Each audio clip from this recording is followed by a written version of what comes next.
thank you for coming to this interview. Can you please tell me a little bit about yourself and who you are? Well, my name's Oriana. I'm 26 years old. I was born in Venezuela and grew up in Venezuela, and I currently live in France. So I moved to France in 2022, and I'm working in hospitality, like in the hotel industry right now. But I'm actually a teacher, and I came to France to teach Spanish. And that is my true passion. But right now, I'm like taking time off. That's basically what I do. I teach languages. I talk English, French, and Spanish. Okay. Can you tell me about the reason you decided to move abroad instead of staying in Venezuela? Yeah, well, I always wanted to live abroad since I was a kid. Um, I wanted to go to the United States when I was a child because I really liked English and I studied in university to be an English teacher. So I thought I was gonna go to an English-speaking country first, but then I met French and started learning it and became interested in the French culture. So I decided to come to France. I had an opportunity to come working as a Spanish assistant. So I was working in high school with Spanish teachers, talking about my country and helping the students with pronunciation and conversation. So yeah, I took that opportunity, but I always wanted to come to a different country. And it doesn't really have to do, but not directly with the situation in Venezuela, even though it's a plus. Like I do get to live in better conditions here, but I already lived comfortably in Venezuela with my family. I really Okay. want to come and I can. Okay. What are some cultural experiences that you had since coming to Europe? Working as a Spanish assistant, I had first experience in the French education system, especially in high school. I was immersed in that system, but without really being a teacher, because I was just an assistant, so students were not in my charge. But I did see like many things that were different. Like, for example, in Venezuela, we had very short school days until noon or 3 p.m. maximum. And in France, the schools are until 6 p.m. usually. 5 to 6 p.m., even on Saturdays sometimes. And that is something I had a hard time adapting to. Also, some small things such as people not being really that open to conversation with strangers or even Mm. hugging. I'm used to hugging my friends when I'm happy or when I'm happy to see them. And when I met some French friends, they didn't like hugging. They were very distant. But on the other hand, they would kiss twice on the cheek, even if they don't know you. So that shocked me because I don't see I it doesn't make sense to me. Like why they can't hug but they can kiss. But that was like my biggest culture shock. And Mm. probably also I didn't know the seasons. In Venezuela we don't really have seasons, so I didn't know the winter, I didn't know the spring or the summer. Well, I let's say I was more familiar with the summer, but I find it's too hot. So it's weird for me to have the weather changing so drastically. How did you survive in winter?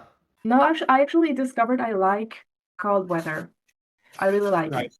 The hardest for me was the summer because nobody Mm. has air conditioning here. So when you are really hot during the summer, like at night, you just can't sleep. It's too hot, and nobody has even not even fans. They just take the heat, they enjoy it, and I'm not used to that because in Venezuela, since it's very hot, we tend to have air conditioning. What would you say is the biggest challenge from moving from Venezuela to Europe? What other challenges did you have?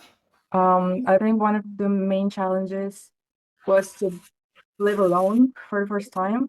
I was already prepared, like mentally prepared to come by myself and be completely alone in a city I don't know. It was not that hard at the beginning, but I think after the second year, it started getting very lonely. I felt like my family, I really felt like I was alone, and I started missing my family a lot. As a Christian, being brought up in a Christian family. We used to go to church together all the time, every Sunday, for example, or even during the week. And finding myself alone in a city where I don't know anybody, I kind of took for granted the fact that, having a church, having a community is very important. And I couldn't find it as easily here. Well, I did go to church, but I had a hard time adapting, like speaking French all the time and going to meetings was hard for me because it was far from home. And I think that was the biggest challenge. What would you like the church in countries like in Europe, United States, what would you like them to know about Venezuela and Venezuelans? I think Venezuelans have gone through a process. I think we have, as a church, like the Venezuelan church, we have matured a lot. Even though there are difficult times, I think the church in Venezuela is being awakened, and many people are getting to know the Lord. Many people are getting to grow in their faith, even people who are already Christians. I see that they are taking it more seriously right now. I think the crisis does help to get more serious and to get closer to God. One final question. How can Christians in Europe, the UK, the United States, how can we be praying for you and Venezuelans in general? We need to be strengthened. Things are difficult, so I think the first thing we need is to have the peace of the Lord in our hearts to overcome every situation.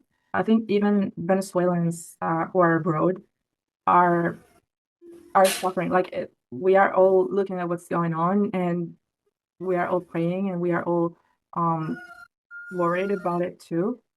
And I think we have to pray for the people who are there to not be asleep, to not be discouraged, because I think we risk being discouraged by everything that is going on. There's so much confusion, there's so much hardships, and if we stay focused on the Lord and what He is expecting from us right now, and we don't forget that He is there for us, there's nothing He can't do for our country.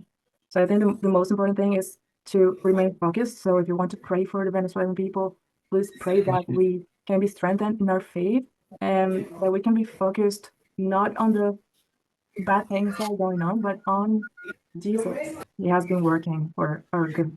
Thank you very much for your time. We'll pray for you and hopefully um, many people will come to know the Lord. Thank you. Amen. God bless you.